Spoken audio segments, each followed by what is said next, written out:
Olá, bem-vindo a Andando com Gigantes, vidas que inspiram. Há um tempo em que nós pensamos na vida de alguém que realmente marcou o mundo com o seu testemunho e que nos serve de inspiração. O que você diria sobre alguém que, numa época em que não havia rádio, nem televisão, nem internet, foi capaz de juntar auditórios e pregar o Evangelho a mais de 100 milhões de pessoas? Certamente é impressionante, não é? Mesmo nos nossos tempos seria. Mas imagino que esta pessoa não tem nenhuma formação teológica formal, nem sequer é um pastor ordenado, é um pregador leigo. Fica mais impressionado ainda. E se eu lhe disser que este nome é provavelmente um nome que você já ouviu falar muito, mas talvez não conheça muito da sua história.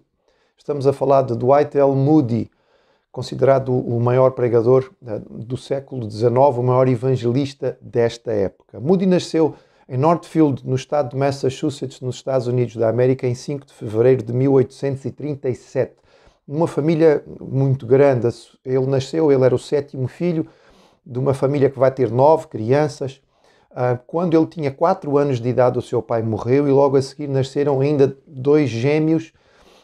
E a família viveu com muitas dificuldades no seu início, sendo que a sua mãe teve que colocar os miúdos para trabalhar desde muito cedo. Aos 17 anos, tentando melhorar a sua vida e com o alvo de poder ganhar dinheiro, Moody mudou-se para a cidade de Boston, na capital, onde o seu tio, irmão da sua mãe, tinha uma pequena loja de uma sapataria, vendia sapatos.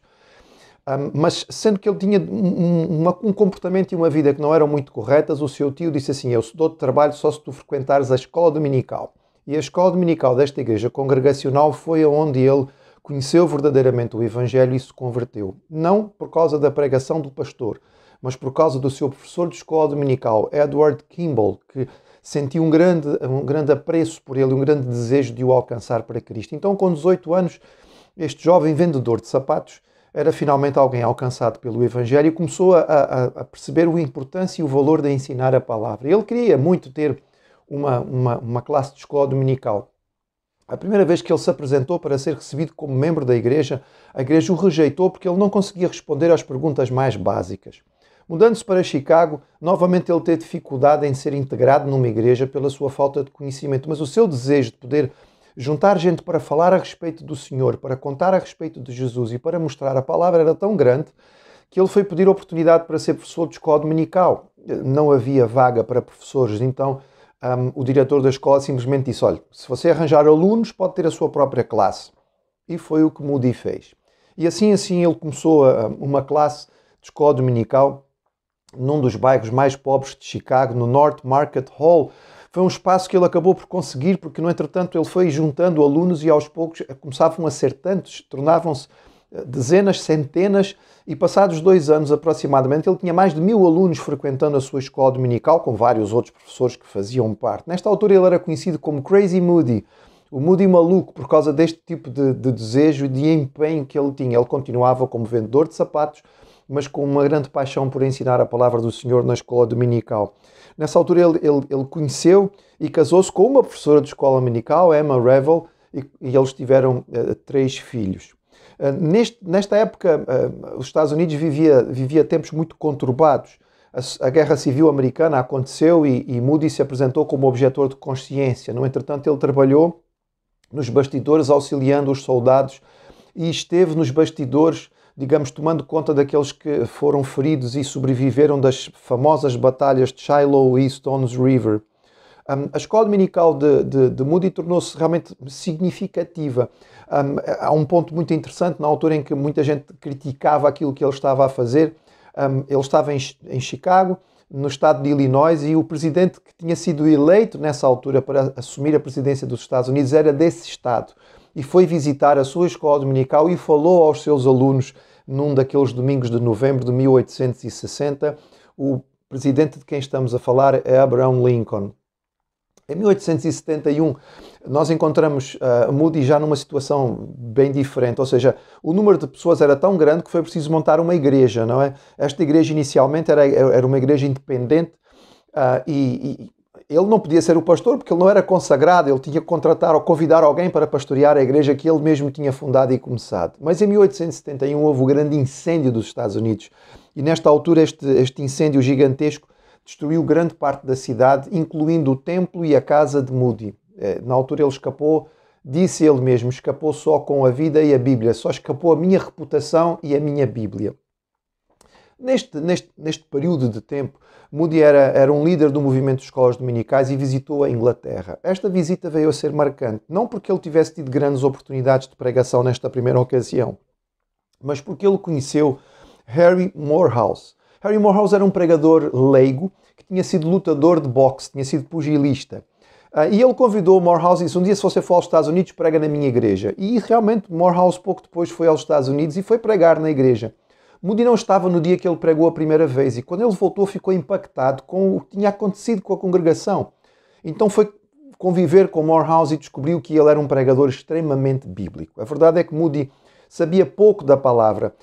O pouco sabia, ele tinha uma grande capacidade de comunicação e muita energia, mas ainda faltava o conhecimento. E foi com Morehouse que ele aprendeu a ser um pregador bíblico e a buscar a palavra do Senhor e estudar a palavra do Senhor para poder transmitir de forma mais fiel aquilo que era o ensino do Senhor. Também foi mais ou menos nesta altura que a senhora Sarah Cook entrou também na vida de Moody. Sarah Cook era uma senhora que pertencia a um movimento chamado de santidade nos Estados Unidos.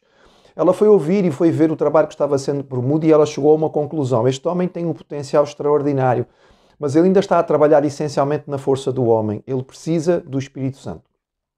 E ela partilhou isto com Moody. É interessante, em vez de ele ficar zangado, não é? E dizer, então não viu tudo aquilo que eu já consegui até agora, eu sou só um pregador leigo. Não, ele foi humilde, ele submeteu-se àquilo que era a administração desta senhora. E a verdade é que ele teve uma experiência especial de ser cheio do Espírito Santo. E aí a sua vida realmente foi transformada. Tudo aquilo que ele tinha feito que já era tão marcante vai se tornar então muito mais significativo. Neste período ele tinha conhecido R.A. Sankey, um cantor que ele convenceu a se tornar um evangelista junto com ele e eles tornaram-se uma grande dupla. Moody pregava, Sankey cantava e desta maneira eles vão tornar-se muito conhecidos. Entre as músicas que cantavam, muitas eram compostas por R.A. Sankey, nós temos no nosso cantor cristão, mas também muitas eram de uma compositora americana chamada Fanny Crosby. E você, se tem acompanhado as nossas meditações, já ouviu falar a respeito dela. Na sua terceira viagem à Inglaterra, realmente vai haver uma mudança. Primeiramente ele chega lá e as pessoas que o tinham convidado a ir, dois dos que tinham convidado a ir tinham falecido e ele não tinha onde ir. Mas houve um pastor batista que abriu a sua congregação para ele pregar. Este homem chamava-se F.B. Meyer e também é um nome marcante do Evangelho. E ali começa um avivamento. As pessoas começam-se a converter às dezenas e às centenas. E a viagem que era suposto ser por algumas semanas acaba por ser uma campanha de 2 anos. Entre 1873 e 1875. Milhares e milhares de pessoas acorriam às pregações, seja na Inglaterra, na Escócia, na Irlanda, e houve muitas dezenas de milhares de convertidos. Quando Moody volta aos Estados Unidos, nesta ocasião, ele é recebido então como uma espécie de herói, e o movimento de pregação e de campanhas evangelísticas continua também nos Estados Unidos de forma muito marcante, alcançando muitas milhares de pessoas. Durante este período, algumas coisas também foram sendo feitas. Quando Moody teve a sua casa queimada em Chicago, ele não quis que lhe dessem, porque ofereceram dar-lhe uma nova casa em Chicago. Ele voltou a estabelecer, digamos, a sua base em Northfield, a sua cidade de criação. E ali ele também realizava conferências anuais que ficaram muito famosas. Foi nesse contexto que ele acabou por fundar escolas para meninas, para meninos. Foi aí que também veio surgir o muito conhecido Moody Bible Institute e também o Moody Press, ou seja, a imprensa, para produzir material e para treinar leigos. Um dos grandes entendimentos de Moody nesta altura era que ele dizia, para poder ganhar o mundo, e se a igreja vai impactar o mundo, ela terá que o fazer com pessoas simples. Porque simplesmente não há pessoas extraordinárias o suficiente para poder fazer este impacto. E ele se apresentava como uma destas pessoas. Onde ele ia, havia reunião dos pastores para tentarem aprender com ele. Ele dizia, vocês são pregadores, vocês conhecem provavelmente mais da teologia e da Bíblia do que eu. Eu sou apenas um homem usado pelo Senhor. Conta-se que, a certa altura, quando um professor de teologia foi a pregar na sua igreja, a certa altura, quando este indivíduo pregava, Moody balançou a cabeça e disse, lá se vai um dos meus sermões. E perguntaram-no porquê. Ele disse, porque a minha interpretação estava errada no texto, eu preciso corrigi-la. Era um homem humilde, mas usado por Deus. Entre as suas amizades impactantes Ele foi patrocinado e auxiliado pelo pai de Charles Studd. Charles Studd veio a converter-se e tornar um grande missionário. Se você tem acompanhado, também já ouviu falar dele. E é claro, nesta época também, outro grande nome sonante do Evangelho era Charles Spurgeon, com quem Moody fez amizade. A Moody pegou a ideia do livro Sem Palavras de Spurgeon, mas fez algo interessante. Ele acrescentou uma das folhas. A folha dourada não existia nessa altura. Só se usava a preta, a branca e a vermelha. E foi Moody que acrescentou a folha dourada para falar sobre a realidade do céu. Quando nós olhamos para o ministério de um homem como este, um homem simples, um homem que era um vendedor de sapatos, que nunca chegou a ter uma formação teológica superior, mas com o desejo de poder servir ao Senhor e uma entrega e uma vontade de aprender, a humildade de receber das pessoas e depois o impacto extraordinário de alguém que naquela época, com todas as limitações que existia, alcançou mais de 100 milhões de pessoas com o Evangelho. E nós percebemos que estamos andando entre gigantes. São vidas que realmente nos inspiram.